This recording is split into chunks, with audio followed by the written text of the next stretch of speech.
بسم الله الرحمن الرحيم الحمد لله والصلاة والسلام على نبينا محمد وأشهد أن لا إله إلا الله وحده لا شريك له وأشهد أن محمدا عبده ورسوله أما بعد.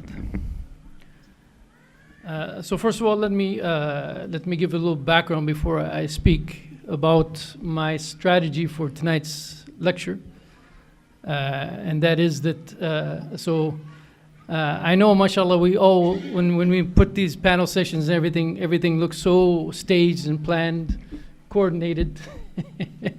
But of course, as you probably all know, that's not really how it goes. So, the theme of the conference was 5 before 5.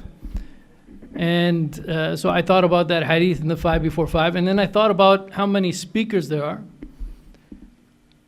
So first of all, alhamdulillah, let me think, I would like to state my appreciation for all of the speakers, mashallah, who came this year, and at least on my behalf, and inshallah on behalf of our community, we do greatly appreciate you coming here, as well as the efforts of all of our volunteers here who have been working, mashallah, very hard. They are, inshallah, helping us to fulfill this fard kifaya, as I've been describing. So when I looked at all the speakers, I said, well, there's obviously more than 5 speakers, and I don't know when I will be speaking. So they will probably cover all the things that I was thinking of saying. So I'll just think of some other text and speak about that. So that's, but I did find one that's very related. So I'm going to give a few comments, inshallah. I have no idea how long I'm supposed to speak, Shaykh Yusuf. There's one thing I want to, so the hadith about the 5 before 5, أقتنم خمس قبل خمس, that you should take advantage of 5 things before 5 other things take place. I just want to discuss one of those, and then I'll discuss the other text that I was alluding to. The first one that is mentioned, it says, شبابك قبل حرمك, that you should take advantage of your youth before you become older, before old age. And of course, the word shabab in the Arabic language is very expansive. It can go up to 40 according to some, what exactly is the limit of that. But in any case, we know that young people in general, they have, mashallah, more energy, more capability, more enthusiasm sometimes.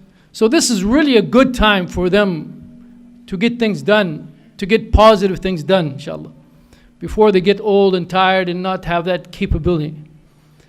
But as they say here in the United States, youth is wasted on the young. And what that means is that young people, mashallah, they have all of this capability, but many times they're not smart enough. I hope I'm not offending anyone. They're not smart enough to know what to do with it, right? They have a tendency many times to spend their times in things which are not that productive.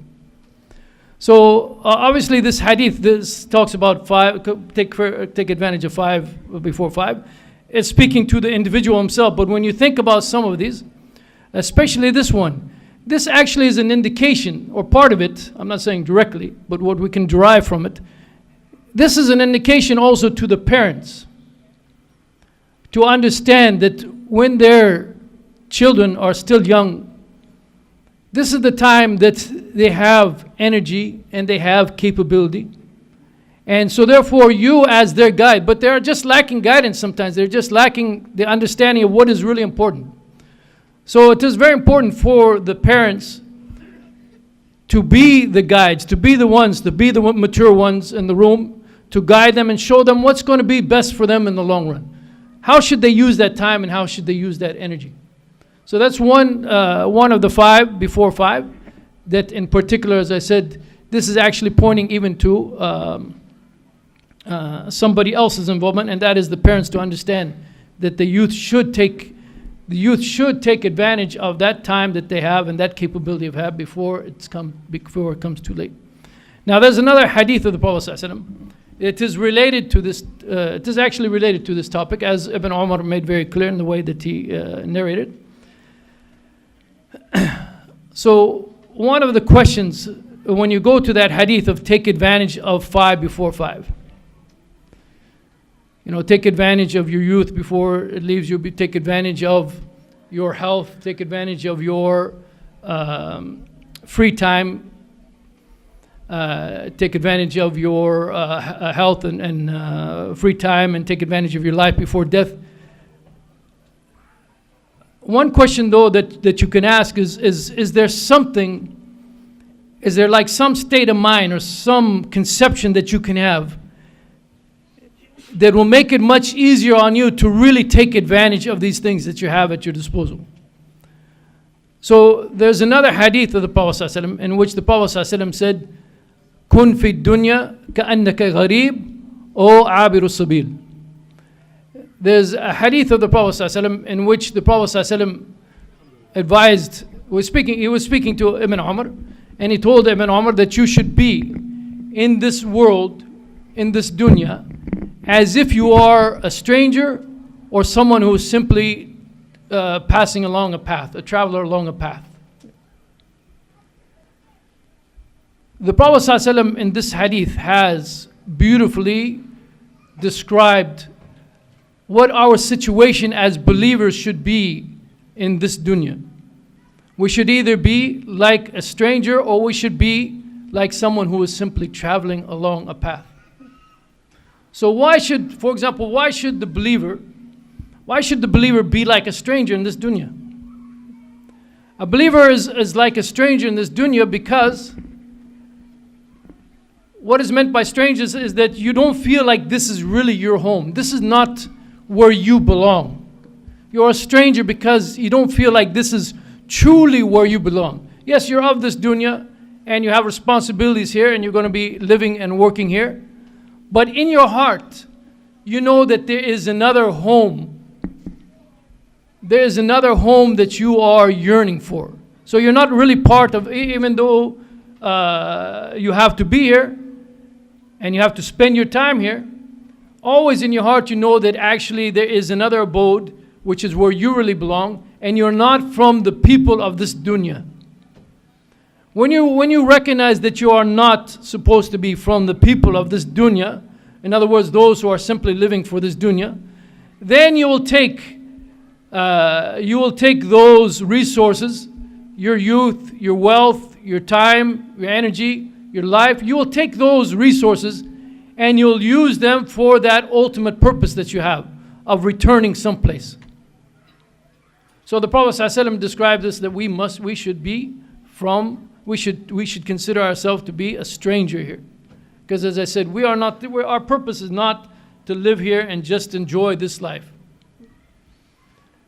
Or the Prophet ﷺ said, someone just along a path. Abiru sabil. So in this second example, the Prophet ﷺ even made, you can say, even a stronger statement. We're not even strangers, because a stranger a stranger can live among the people. A stranger can amass wealth. A stranger can get pretty settled. He still feels different from the rest. He knows he's not from the people of this dunya, but he can get pretty settled. But the one who knows that he's basically just along a path, he's just like stopping on a journey.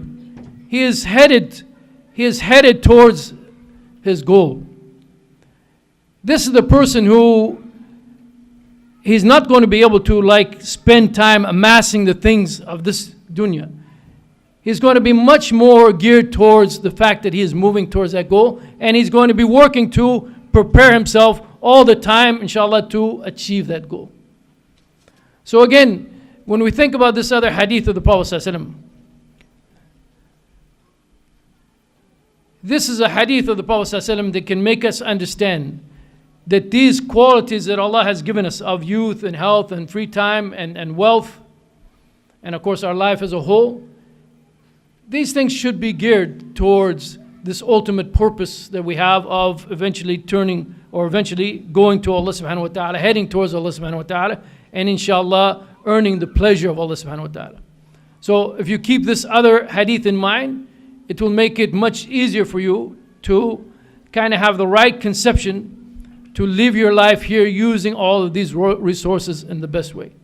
And in fact, the way this hadith is narrated in Al-Bukhari and other places, as I said, it's coming from Ibn Umar. The Prophet ﷺ said this to Ibn Umar, And then after the hadith, it says, وَكَانَ ابن عمر يقول إذا أمسيت فلا تنتظر الصباح وإذا أصبحت فلا تنتظر المساء وخذ من صحتك لمرضك ومن حياتك لموتك. So Ibn Umar actually said that if you are alive in the evening, don't think that you're going to live always till the next morning. And if you're alive in the morning, don't think you're always going to live until the evening. In other words, you always have to remember that ultimately one day you're going to be leaving this dunya and heading towards the hereafter. And then he said, وَخُذْ, and take from your health for the time in which you are sick, and take from your life for that time in which you are dead. So actually he mentioned two of the aspects that the Prophet ﷺ mentioned in this hadith of take advantage of 5 before 5. So if we remember that we are gharib, we are strangers, this is not really our home, this is not what we are all about.